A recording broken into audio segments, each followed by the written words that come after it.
여러분 안녕하십니까? 팡팡 터지는 바이블 정기연서 32번째 시간입니다. 오늘은 사무엘상 26장 1절부터 25절까지 말씀을 생각해 보도록 그렇게 하겠습니다. 다윗이 이제 하겔라산에 숨어 있는 그 내용을 다룬 건데요. 물론 사울이 이제 그때도 다윗을 죽이지를 못했죠.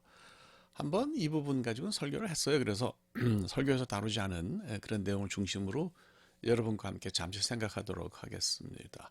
사무엘상 24장, 25장, 26장이 쭉 이제 이야기가 연결된다고 생각하시면은 좋을 것 같아요. 사무엘상 24장에서 다윗이 이제 엔게디 광야에 있는 동굴에 숨어 있는데 거기서 사울의 옷자락을 자르지만은 그 동굴 안에서 이제 사울이 잠들어 있는 것을 보고 다윗이 옷자락만 자르죠. 그걸 살려주는 거예요. 그럼 에, 사울이 그를 다시는 다윗을 해치지 않겠다고 맹세를 하죠. 그런데 26장에 오면 25장을 거쳐서 26장에 오면 십광야, 그러니까 G-I-P-H, 집 광야에 살던 사람들이 그 기브아까지 거기는 이제 사울이 거하는 데인데 거기까지 찾아와 가지고 하길라산에 다윗이 숨었다고 고해 바쳐요. 그러니까 다시 사울이 나서서 맹세를 져버리고 다윗을 죽이려고 하는 것을 볼 수가 있어요.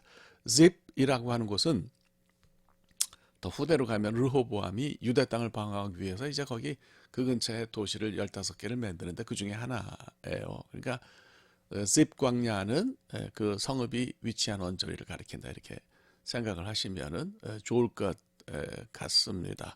다윗은 이곳으로 두 번 피신을 했는데요. 사무엘상 23장을 보면 요나단이 그리로 한번 찾아와요. 그래서 요나단과 거기서 한번 또 맹세하는 장면이 나오고요. 또 한 번은 이제 바로 본문이 말하는 그런 도피죠. 그래서 다윗이 사울을 피해서 그 하길라산, 집 광야에 있는 하길라산으로 피신을 했는데 이 사실은 그 사람들이 몰랐겠어요. 그러니까 이 사람들도 역시 그 현실의 권력 앞에 고개를 숙인 사람들이라고 볼 수가 있고 또 혹은 사울이 나라를 다스리는 게 옳다라고 생각하는 사람들이겠죠. 이 사람들이 사울에게 일러 바쳤고요. 사울이 군사를 3천 명이나 이끌고 출동해서 다윗을 찾아간 것을 볼 수가 있어요. 저는 왜 그 사울이 또다시 맹세를 져버리고 24장에서 한 맹세를 져버리고 26장에서 또다시 다윗을 찾아 나섰을까 생각을 하는데요. 여러 가지 원인이 있을 수 있어요. 그러니까 사울이라는 사람이 그렇게 감정적으로 좀 조울이 심해가지고 그랬을 수 있지만은 저는 25장 1절도 굉장히 큰 숨은 원인 가운데 하나라고 생각합니다. 25장 1절을 보면 사무엘이 죽어요. 세상을 떠납니다. 그러니까 그 1세를 풍미하고 이스라엘 사회를 다스렸던 그런 지도자가 세상을 떠나고 사울에게 기름을 부었지만 사울을 발로 차고 다윗을 다시 기름 부은 장본인 아니겠어요? 사울이 어떤 생각이 들었을까요? 그 후에 그의 행동을 보면 짐작할 수가 있는 거죠. 이제 사무엘도 죽었고 다윗도 아무것도 아니다. 내가 다윗만 처치하면 내 왕조가 계속될 수 있을 거다. 그럴 수도 있죠. 그렇게 생각했던 것 같아요. 그러니까 다윗이 이제 이 소식을 듣고 이 참 당분간 어려워지겠구나 하고 바란 광야로 피신했어요. 바란 광야는 저 밑에요. 저 밑에 훨씬 더 남쪽인데, 그러니까 계속 왔다 갔다 했다는 것을 볼 수 있죠. 유다 지방에서. 그래서 그때 이제 어쩔 수 없이 마피아처럼 지난 시간에 말씀드렸는데 세금을 걷어먹고 살았을 거라는 생각이 들어요. 그러니까 다윗의 흑역사이기도 하지만 그만큼 그가 그동안 그때 힘들고 핍절했다 이렇게 생각할 수 있고 그런 와중에 나발 사건이 생겼다 이렇게 보시면 될 것 같습니다. 그래서 한 가지 우리가 기억해야 할 것은 사울이 어떠했던지 다윗이 또 어떤 형편이 있었던지 상관없이 사무엘상을 읽어보면 하나님이 계속해서 다윗 편을 들고 다윗을 챙기시는 것을 볼 수가 있어요. 나발 사건이 대단히 상징적인데요. 사울 가까이 있었던 사람들을 하나님 좋게 여기시지 않았던 것은 분명한 것 같습니다. 그래서 하나님 선택하시는 사람을 끝까지 지켜주시는 거죠. 그래서 오늘 첫 번째로 생각할 것이 하나님은 정말 자기가 선택하고 지켜야 하겠다고 그렇게 결심하시면 철저하게 숨겨주시는구나 그런 생각이 들었어요.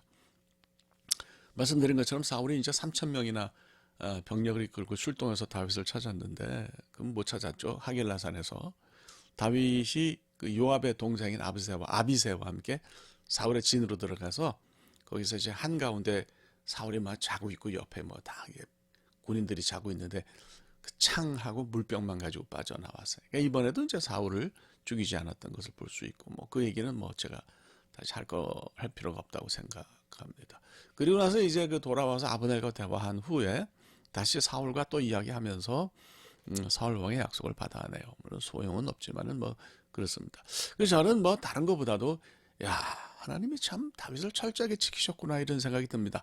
하길라, 히브리 말로 정확하게 읽으면 기브아트 하카힐라인데, 그 하카힐라라고 하는 뜻은 어둠, 다크네스라고 하는 그런 뜻이에요. 그러니까 저는 이 그 산 이름이 하나님의 의지를 보여준다고 그렇게 생각해요. 하나님이 이 그 산의 어둠 속에, 뭐 산이 큰 산도 아니거든요. 그런데 그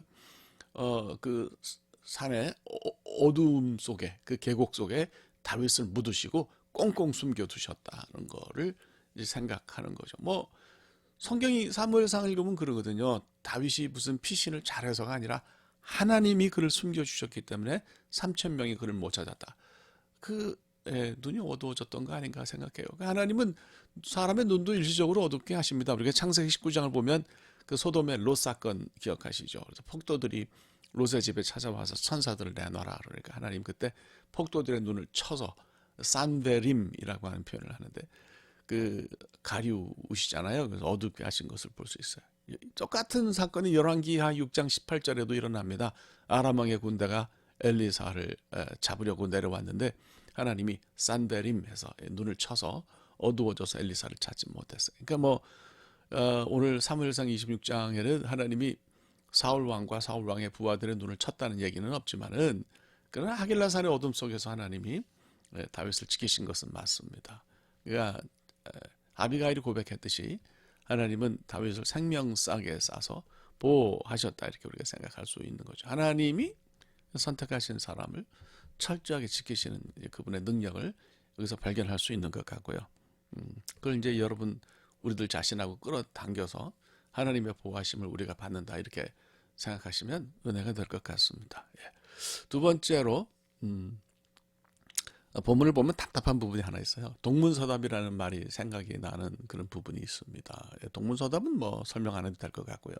다윗이 이제 창하고 물병을 가지고 와서 멀리 서가지고 아브넬에게 소리를 지릅니다. 아브넬이 뭐라 그럽니까? 아브넬을 부르는데 왕을 부르는 너는 누구냐? 그렇게 대답을 해요. 그냥 뭐 우리가 그냥 지나갈 수도 있는 부분이지만 정색을 하고 읽으면 아니 이게 뭐냐? 이거 동문서답이냐? 뭐냐? 아니면 자기를 아브넬이 왕으로 여기는 그런 참남한 표현을 했단 얘기냐? 뭐 이런 의문이 생기죠. 아브넬은 분명히 다윗이 자기를 불렀는데 왕을 부르는 자가 누구냐고 물었죠. 다윗은 뭐 그런 동문서답에 개의치 않고 차분하게 대화를 이어가고 나중에는 사울하고 이야기를 합니다. 살다 보면 불통 때문에 답답할 때가 있습니다. 이럴 때 우리가 어떠해야 되느냐 하는 것을 본문을 통해서 생각을 해요. 주변에서 일어나는 일들이 말을 걸어오는데 동문서답을 들으면 좀 이제 그럴 때가 있는데 다윗처럼 그래도 개의하지 않고 그 주변에 스며들어서 대화를 이어가는 성숙함이 필요하다는 생각이 듭니다. 논리적이지도 않고 황당하기까지 한 그런 일과 주변에 생기는 일과 대화를 이어가는 것이 쉽겠냐? 쉽지는 않은데 성숙한 사람은 하나님의 사람은 그렇게 한다는 얘기죠.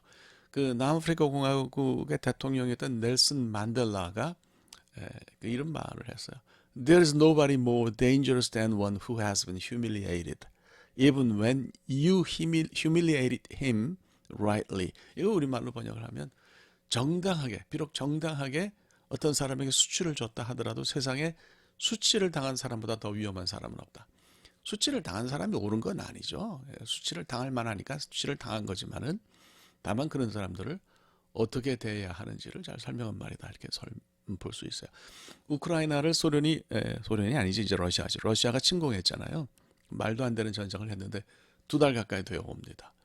돈바스 전투가 이제 거기 이제 그 러시아 쪽 얘기를 들어보면 거기 러시아를 좋아하는 사람이 많대요. 어쨌든 6.25처럼 장기화할 수 있다. 추악한 전쟁이 되는 거죠. 사람이 많이 죽으면 추악한 전쟁이 되는 거 아니겠습니까? 그래서 뭐 어떤 정치평론가가 푸틴이 전쟁을 멈추려면 푸틴에게 퇴로를 열어줘야 된다. 뭐 이런 그 글을 썼는데 거기서 이 글을 읽었어요. 글쎄 뭐 자금에 와서 푸틴 같은 인간에게 그 퇴로를 열어주기 위해서 명분을 준다. 아 정말 참 좀 답답하긴 합니다. 그죠? 그 세상의 모든 일이 논리나 상식으로 설명되지 않는다는 게 참 안타깝습니다. 뭐 어떻게 하겠습니까? 근데 지금 세상이 다윗과 아브넬의 대화에서 보이는 것처럼 뭐 그런 거는 변하지 않는다고 생각해요. 이런 동문서답 앞에 우리가 서게 되면 어떻게 해야 되느냐? 그때가 우리가 성숙함을 보여야 되는 시점이다. 이렇게 생각하죠. 자, 한번 말씀을 정리를 할까요? 하나님, 첫째는 이제 하나님 보호하시는 거 철저해요. 어둠 속에 생명 싸개 속에서 지키시는데 먼저 이제 질문 우리가 해야 합니다. 나는 하나님에게 그런 사람이냐? 하나님이 나를 지키실 만한 그런 사람이냐? 이건 좀 생각해야 될 것 같고요. 두 번째로 뭐 동문서답 같은 그런 답답한 상황이 생겨도 대화는 포기하면 안 될 것 같고요. 뭐 힘든 일이긴 한데 성숙함을 가질 필요가 있다. 뭐 이렇게 생각합니다. 예, 오늘 여기까지 하겠습니다. 고맙습니다.